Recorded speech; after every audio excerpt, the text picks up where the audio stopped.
Olá, tudo bem? Feliz Ano Novo e bem-vindo ao Dinheiro na Semana Especial Perspectiva 2018. Comigo aqui nos estúdios da B3 estão Milton Gamês, diretor de núcleo da Editora 3, responsável pelas revistas Isto é Dinheiro, Dinheiro Rural e Motor Show, e Luiz Arthur Nogueira, editor de economia da Dinheiro, comentarista desse Dinheiro na Semana e apresentador do programa Papo de Economista. Muito bom ter vocês dois aqui nesse especial, onde vamos pensar neste ano que está começando de uma maneira bem diferente do ano passado, pelo menos na economia. Antes de dar início aos nossos temas, Milton, você está otimista para 2018? Márcio, obrigado pelo convite. Eu estou cautelosamente otimista. Eu acho que 2018 começa quente na economia, o país já está aquecido, as empresas voltaram a investir e os consumidores voltaram a consumir. Depois de 3 anos de recessão, foi uma grande virada que houve em 2017 e para 2018 os reflexos serão importantes. Por que eu disse cautelosamente otimista? Porque é um ano de eleições e todo ano de eleições ele pressupõe muito debate, muita discussão, muita confusão e isso pode afetar o comportamento das empresas e dos consumidores. Então a gente vai ter que olhar exatamente o que vai acontecer ao longo do ano para a gente poder decidir se vai ser um ano bom ou se nós vamos sobreviver a mais um ano conturbado, como foi 2017. Luiz, qual o seu sentimento para este ano que está começando? Olha, eu estou otimista, acho que vai ser um ano melhor do que foi o ano passado, sem dúvida nenhuma. Vamos crescer aí o dobro, o triplo, né? Crescemos aí 1% ano passado, a gente pode crescer até 3% esse ano, mas eu concordo com o Milton Gamês, o fator eleições vai mexer muito com o humor dos empresários e dos consumidores, né?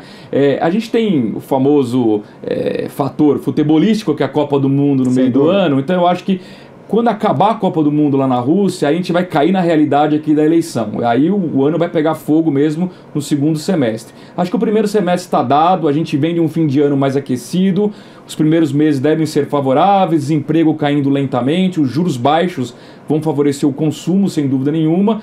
Teremos Copa do Mundo, depois da Copa do Mundo, aí o jogo concreto das eleições, mas antes disso teremos agora, 24 de janeiro, algo muito importante, não é, Márcio? Acho que esse é o primeiro grande evento do ano, 24 de janeiro, marcado o julgamento em segunda instância do ex-presidente Lula. O que isso pode trazer para a Lava Jato, Milton? O que isso pode trazer para o país já com essa decisão que vai ser tomada no começo do ano? Bom, o julgamento do presidente Lula em segunda instância vai definir se ele continuará candidato, ele é um pré-candidato à presidência com a maior intenção de voto até agora de todos os pré-candidatos, se ele vai ser candidato ou se ele vai ser preso, porque vai ser a primeira vez que um julgamento de segunda instância, pela nova legislação, já leva o condenado em segunda instância para a prisão. Ele ainda até pode, em instâncias superiores, reverter isso, mas ele provavelmente vai cumprir uma parte da pena. O que isso significa? Prender o principal líder político do país, que continua com uma altíssima popularidade, apesar de todos os escândalos dos seus 2 governos e do governo Dilma, que ele ajudou a eleger, pode reacender aquela faísca de protestos que a gente viu em 2013, né, 2014, pode polarizar ainda mais a discussão política no Brasil. O Brasil hoje está muito dividido. A própria eleição da Dilma, reeleição da Dilma, foi uma divisão muito grande entre um Brasil dos mortadelas e o Brasil dos coxinhas, né? Se você lembra disso. É isso. E esse cenário não mudou, o Brasil continua muito dividido. Como é que a gente vê isso? Nas pesquisas de intenção de voto, você tem Lula de um lado, segundo lugar, Bolsonaro. É bipolar, né? São, quer dizer, os dois lados, né? Eles acabam existindo por conta disso, né? Isso, então assim, a discussão política no Brasil ainda precisa amadurecer muito, né? E esse fato do presidente Lula ex-presidente Lula ser julgado de novo, em segunda instância, pode realmente causar muita turbulência nos mercados e ele vai significar, no caso de absolvição, mais instabilidade e se ele for preso, provavelmente vai ter recorde de bolsa, né? Nós vamos ter um impacto positivo na economia porque tira do cenário um candidato que hoje em dia é considerado muito populista. Luiz, você concorda com a análise que o Milton fez sobre o ex-presidente Lula? Concordo. E para mim, o principal risco para esse ano é a insegurança jurídica. Por quê? Digamos que o ex-presidente Lula seja condenado em segunda instância. Pela lei da ficha limpa, ele se torna inelegível. Só que isso não o impede de recorrer ao Supremo, ao TSE e conseguir uma liminar e garantir que o nome dele esteja nas urnas. Então, qual é a insegurança jurídica? Imagine que a gente tenha um ex-presidente condenado, liderando as pesquisas, com o nome nas urnas através de uma liminar, que ele vença a eleição e não possa tomar posse justamente por estar condenado. Aí o que você faria? Chamaria o vice da chapa dele? Chamaria o segundo colocado? Convocaria novas eleições? Acho que esse seria o pior cenário possível. O que eu espero do Supremo e do Tribunal Superior Eleitoral? Que a partir do julgamento agora, do dia 24 de janeiro, se ele for condenado em segunda instância, que eles decidam os recursos e definam se o Lula está dentro ou fora do jogo. Em relação ao Bolsonaro, há uma grande dúvida sobre se ele é um cavalo paraguaio ou não. E aí, fazendo uma analogia com a eleição de 2016 aqui na cidade de São Paulo, nós tivemos o candidato Celso Russomano, que disparou nas pesquisas, mas tinha um partido pequeno, sem tempo de TV, sem verbas, enfim, sem grande expressão. O que aconteceu na campanha? O Russomano foi desidratando e não chegou sequer ao segundo turno. A grande dúvida é se o Bolsonaro tem fôlego ou não para manter os atuais 20% dos votos e, consequentemente, pelo menos participar do segundo turno. E sobre o Lula, certamente essa é uma estratégia da defesa dele, dos advogados de defesa dele, em antecipar esse julgamento em segunda instância para conseguir com essas liminares e fazer com que ele participe, obviamente, das eleições de 2018. Mas já que vocês entraram no tema eleições aí, juntando com o julgamento em segunda instância do Lula, o que vocês esperam para as eleições de 2018? Vai ser uma eleição muito disputada, vai depender realmente do Lula. Lembrando que na última pesquisa do Datafolha, quase metade da população ainda não sabe em quem votar. Milton, o que você espera para essas eleições? Bom, eu espero que o Bolsonaro seja um candidato paraguaio, que ele não vá adiante, mas para mim o que vai definir realmente a eleição é o nome do candidato de centro, né? No começo, nos primeiros meses desse ano, falava-se muito que o prefeito João Dória poderia ser um nome de centro que poderia pegar esse público que não está nem para a direita nem para a esquerda. Mas ele já saiu da disputa, depois surgiu a hipótese do Luciano Huck vir aí, já está fora, ainda bem, né? Acho que o Brasil precisa de candidatos maduros que tenham trajetória política. E o que definiu agora o PSDB, o governador Geraldo Alckmin se posicionou, está posicionado na corrida. Ele é presidente do partido agora, mas também ainda não há uma garantia que ele vai ser um candidato forte.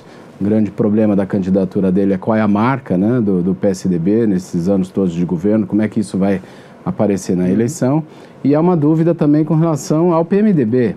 O PMDB, nos últimos anos, ele sempre foi como uma força junto com o PSDB, com o PT, com o PT, e ele nunca teve candidato próprio há muitos anos, né, Luiz? Exato. E com a recuperação da economia no governo Temer, isso abre uma possibilidade disso acontecer.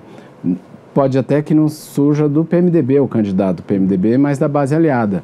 Por exemplo, o ministro Henrique Meirelles, ele pode surgir como uma força, né? Então isso vai depender muito da economia no primeiro semestre, mas as fichas ainda não estão todas no tabuleiro, né? Esse jogo ainda vai ter muitas emoções. Acho que nesse começo de ano ainda está muito difícil a gente saber esses nomes que vão concorrer, mas Luiz, muitos cientistas políticos falam que a eleição de 2018 agora vai ser muito igual com o que foi de 1989. Faz sentido? Faz sentido, principalmente se esse centro que o Milton destacou aqui, se ele se fragmentar. Se eu tiver vários candidatos de centro, então aí você poderia ter um Alckmin pelo PSDB, o Henrique Meirelles representando o atual governo, aí você tem uma Marina Silva que é de centro-esquerda, né? Aí você começa a ter muitos candidatos, eles fragmentam os votos e aí é o risco de você abrir espaço para os dois extremos. O que aconteceu em 89? Lula e Collor foram para o segundo turno. O que poderia acontecer agora em 2018? Lula, se estiver disputando e o Bolsonaro, né? Esse é o risco do centro se fragmentar. É por isso que os empresários, que têm obviamente o interesse maior que surja um candidato forte ao centro, eles torcem e pregam para que haja um candidato único, né? Seja o Alckmin ou seja algum outro nome, mas um candidato que unifique essas forças e que essas forças unidas possam gerar esse candidato no segundo turno. Porque a primeira barreira do centro é chegar ao segundo turno, para daí tentar ganhar a eleição, né? Agora, como a gente não sabe se o Lula será ou não candidato, isso muda todo o jogo, porque o Lula candidato certamente estará no segundo turno. O Lula não sendo candidato, esses votos não necessariamente vão migrar para alguém indicado pelo Lula. E aí esses votos podem se espalhar pelos outros candidatos. Essa que é a grande interrogação nesse momento. Na hipótese do ex-presidente Lula não concorrer à eleição, dá para pensar no surgimento de um Emmanuel Macron no Brasil, um nome que não está na disputa, mas que vai ascender rapidamente em 2018? Não, acho que dá com Lula ou sem Lula. Acho que isso independe do Lula ser candidato ou não, né? O Milton Gamez até destacou, tinha surgido um João Dória para disputar, saiu do páreo, Luciano Huck. Ainda falta o quê? Faltam 9, 10 meses para a eleição. Tem muita água para rolar por debaixo dessa ponte. Temos um candidato com esse perfil que seria o João Amoedo, né, do Partido Novo, que hoje em dia não tem expressão política nenhuma no país, mas que está peregrinando e pode surgir, né, como um candidato realmente que represente essa linha mais liberal na economia. Eu só queria fazer uma observação. Eu acho que tem uma diferença muito grande entre a eleição de 89 e a do ano que vem, que naquela época, primeiro, você conseguia separar bem o que era esquerda e direita, né? Você tinha primeiro um pano de fundo muito grave na economia, que era a hiperinflação. Então as pessoas não tinham moeda, então isso acabava contaminando muito o debate.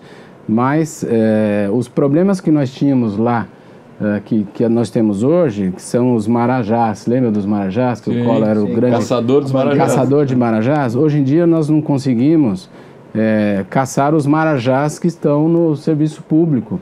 E isso permanece, mas o país ele tem baixa inflação. E com relação à separação de direita e esquerda, quais são as economias, as propostas econômicas da direita e da esquerda, né? O Lula, no primeiro mandato, foi um governante liberal. Ele teve uma gestão do Banco Central muito conservadora. Com o próprio Meirelles. Com o próprio Meirelles. Eles conseguiram impor a responsabilidade fiscal, né? E isso tudo se perdeu no governo Dilma. Então, que Lula que começa a se perder em 2008 lá na crise econômica, isso, né? Eles acertaram no remédio, mas erraram na dose. Erraram na dose. Então, assim, mas a discussão hoje é mais sobre a questão das contas públicas, se o Brasil quer ter um Estado perdulário que gasta mais do que recebe e, portanto, se endivida demais e isso trava o desenvolvimento, ou se ele quer um Estado mais indutor do crescimento, indutor dos negócios.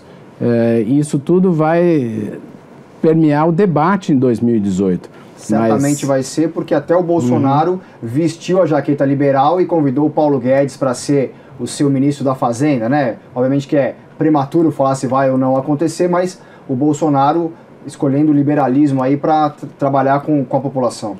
O Milton tocou uma questão importante. Qual Lula? Vamos imaginar o Lula no jogo. Que Lula é esse? É o Lula de 89 radical ou é o Lula pragmático de 2002, que ao assumir em 2003 fez um governo até liberal, né? Por enquanto, na pré-campanha que ele tem feito, nas caravanas, ele tem se mostrado o Lula de 89. Vingativo, Por isso que o mercado não gosta dele. É um Lula que, por exemplo, é contra a reforma da Previdência, que se não for aprovada nesse ano, agora em 2018, no governo Temer, terá de ser aprovada em 2019. Então, se o Lula é contra a reforma e eventualmente liderar as pesquisas, como é que o mercado vai reagir a isso? Mal, com certeza. Certamente. Você tocou no ponto reforma, Luiz. Acho que a grande dúvida para esse início de 2018 é se a reforma da Previdência passa ou não passa. E aí, o que a gente tem nessa reforma? As chances diminuíram, era melhor que tivesse sido aprovado em 2017, infelizmente não foi. Eu digo infelizmente porque eu acho que é importante para o país que exista alguma reforma. Já estamos falando de uma mini reforma da Previdência, mas ainda assim importante. Eu vejo dois cenários. Cenário que você aprova agora essa mini reforma em fevereiro, e com isso você alivia isso um pouco do debate político, não precisa falar tanto de reforma, e a gente faz outra daqui 4, 5 anos. Ou você não aprova nada agora, coloca esse tema em debate na eleição e obriga o próximo presidente, seja ele qual for, a fazer essa reforma em 2019. Você acredita, Milton, que a reforma possa ser aprovada ainda em 2018, mesmo com essa turbulência de eleições que vai dominar o cenário político, sem dúvida? Eu acho que alguma coisa pode ser aprovado, tá? Mas eu não tenho muita certeza de como é que o mercado vai reagir. Por quê? O problema da reforma da Previdência é o longo prazo. O problema não é hoje, o problema vai ser daqui 5, 10, 15, 20 anos, que é quando a bomba vai estourar, né? Porque o Brasil ele vai gastar muito mais com a Previdência, principalmente de servidores públicos altamente remunerados, ao contrário da maioria da população, e isso mina a confiança dos agentes econômicos no maior tomador de recursos, que é o governo brasileiro, o Tesouro Nacional. E isso, qual é a implicação disso? Se você começa a desconfiar, o Tesouro não vai ter dinheiro para pagar a Previdência lá na frente, o que ele vai fazer? Emitir moeda, emitir título, vai gerar inflação. Então, isso tudo acaba gerando uma perda de confiança e de credibilidade na gestão pública, que vai se refletir aonde? Nos juros, nas taxas de juros, no volume de dinheiro movimentado na economia. Então, nós podemos correr um risco muito grande de virar novamente um país de rentistas com altas taxas de juros nos títulos públicos, sem que isso dê segurança para o investidor. Então, é o pior dos mundos. Você não incentiva o desenvolvimento, né? E você não consegue tirar esse elefante que acabou aparecendo no Brasil, na sala, na cozinha, ele está em todo lugar, de cena. Então, é um cenário muito complicado. Acho que o Congresso que está aí não é um Congresso confiável. O governo conseguiu fazer várias reformas importantes em 2017, tem algumas para fazer em 2018, como a reforma tributária, mas o mercado está de olho nesse grande termômetro que é a reforma da Previdência. É o que vai mostrar também se a gente vai ter os voos de galinha, né, ao longo dos próximos anos. Acho que a gente entra no tema que é importante para a gente saber 2018, que é a economia. O que vocês enxergam para a economia? Todos falam que 2018 já está dado, é um cenário já dado com bom crescimento, inflação em baixa, juros sob controle, mas 2019 pode ser o problema. Márcio, eu acho assim, se não acontecer nenhuma tragédia no curto prazo, por exemplo, Trump e Coreia do Norte um jogar bomba no outro, ou não acontecer uma nova mala de dinheiro aparecer e derrubar o governo Temer da noite para o dia, quer dizer, num cenário de relativa tranquilidade, eu acho que 2018 já está dado no sentido de que o crescimento está em aceleração. Vamos crescer mais este ano do que crescemos em 2017. Agora, o 2019, que para mim é o que interessa nesse momento, vai depender das eleições. E o clima eleitoral, se gerar um mau humor do mercado, pressionando o dólar para cima, a inflação sobe, como o Milton destacou, isso força os juros também a subirem, isso vai gerar um 2019 ruim. E aí pode ser o voo de galinha, a gente pode ter um 2018 até que interessante, crescendo entre 2% e 3%, chega em 2019 a gente cai de novo. Esse que é o grande risco que eu vejo. Milton, você vê da mesma maneira? Do ponto de vista de estatística, o Brasil vai ser melhor em 2018 do que em 2017, porque o crescimento vai ser maior. O que interessa para a população é o bem-estar. Será que esses 3 até 3,5%, quem sabe 4% de crescimento do PIB vão representar mudanças importantes no padrão de consumo da população, no conforto das pessoas? E isso é que vai definir se as empresas estão realmente investindo porque os consumidores estão mais confiantes e vão comprar, ou se é só uma questão estatística. E eu acho que o que vai definir isso, como o Luiz falou, são as eleições, né? Porque a gente vai ver 2019 vai ser a hora em que o desemprego vai estar menor, né? O próximo governo, se dependendo do resultado das eleições, ele pode ter algum cacife político para fazer algumas reformas importantes na gestão pública, na gestão das contas públicas. Isso vai depender muito de como se configurar. E eu acho improvável o presidente Lula concorrer, ganhar e tomar posse, né, pela situação dele. Mas eu também não descartaria um candidato de esquerda que adote políticas liberais, como ele fez no seu primeiro governo. A questão é, quem é esse candidato? Se o Lula está fora da corrida, quem é o nome do PT? Né? Os principais líderes do PT estão fora do jogo também. Será que vem um candidato alinhado com a esquerda, como o Ciro Gomes, por exemplo. Se ele vier um Ciro Gomes, paz e amor, será que ele convence o eleitor?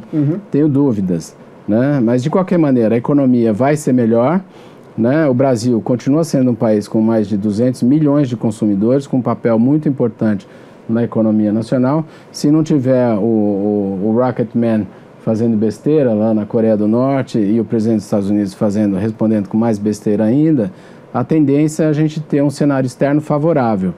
Então, acho que entre mortes e feridos salvaremos todos. Vai ser um ano bem interessante, como vocês falaram. As eleições vão, né, dar a dosagem do que a gente vai ter, não só no segundo semestre, mas para 2019. Para a gente fechar esse nosso programa especial com chave de ouro, e já que vocês não querem dar o nome do presidente de vocês para 2019, o nosso próximo presidente, Copa do Mundo Rússia 2018, o Brasil chega de uma forma diferente. Luiz, quem vai ser o campeão mundial de 2018? Olha, eu não tenho bola de cristal, eu só espero que a gente não perca de 7-1. Só isso. Eu continuo traumatizado com a Copa de 2014. Então o que eu espero do Tite e da seleção brasileira é que, se eles perderem, que eles percam de 1-0. Milton, você? O meu trauma é um jogador italiano chamado Paulo Rossi. E a Itália não se classificou para a Copa, então esse ano eu estou um pouco mais sossegado. Mas do jeito que as coisas são na Rússia, não me surpreenderia se a Rússia ganhasse essa Copa. Dado que a FIFA também não é um poço de honestidade, né? E a gente pode ter surpresa, né? A surpresa pode não vir na eleição brasileira, mas pode vir na Copa de 2018. A diferença é que nós temos um grande técnico dessa vez, que se só seria assim, um grandíssimo técnico se tivesse sido técnico do Palmeiras. Começou. Estava demorando. Essa é a nossa deixa para agradecer. Obrigado pela participação de vocês e um ótimo ano para todos nós. É isso aí. Obrigado, Márcio. Obrigado. E obrigado a você pela companhia e, claro, pela sua confiança. Na próxima segunda, o programa é ao vivo, no nosso horário de sempre, às 11h30. Feliz 2018. Boa semana. Tchau.